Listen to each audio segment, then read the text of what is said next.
Good morning! Here I am having my latte. So I want to talk about this concept of renewal, of self-renewal, of reinvention, of redemption. And so when it comes to the things that I've been reflecting on the mistakes that I've made, social mistakes, interpersonal mistakes, professional mistakes, even, things that have put me in an undignified position, there's something to be said about the standard you hold for yourself, as opposed to the objective weight of the deed or the misdeed. And so the way I imagine it is, you take somebody who's addicted to TV or sugar, and then on the other end of the spectrum, you take somebody who's addicted to hard drugs or alcohol or sex or gambling. It's the fact that you saw a standard for yourself, you saw yourself fall below that standard, and now you finally started the climb back up to that standard that you held. And I think it's the same thing. I think it's whether or not each person has recognized how far below their standard they've fallen and how far they actually view that fall. If you get to the point where you decide that your standard has been violated and that resonates with you enough, then that becomes like an on-off switch. The process to recover from that, the process to get away from your bad habits, is not an on-off switch.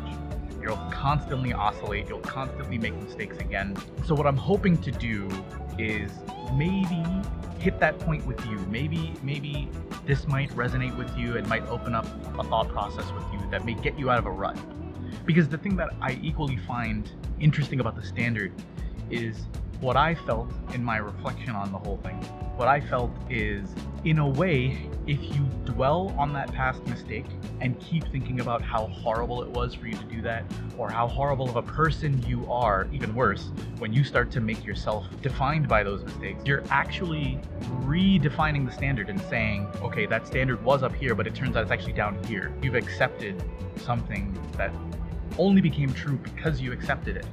I don't want to say that starting this YouTube thing or starting whatever entrepreneurial endeavors that I've started, I don't want to say that any of that is a reinvention of myself, because that just doesn't sound right. Like, these things were always on my mind in the past.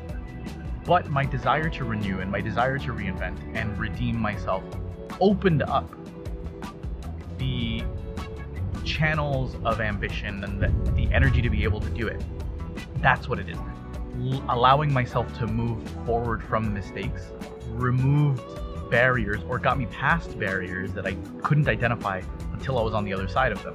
I'm realizing that now, and it feels really good. This is what I was going for. Yes! Now, does that mean I'm going to talk about the specific things I've done? No, at least not yet. That standard, don't let go of that standard. That is your north. That is always going to direct you of where you need to go. Okay, so part 2 of my video this morning. So I made the video and then became motivated to go online and try to find YouTube videos about the concept of self-forgiveness and the concept of redemption and renewal, and they were all saying kind of the same thing, but not touching on the areas that meant something to me. And then I came across this article in Psychology Today by Beverly Engel called Healing Your Shame and Guilt Through Self-Forgiveness.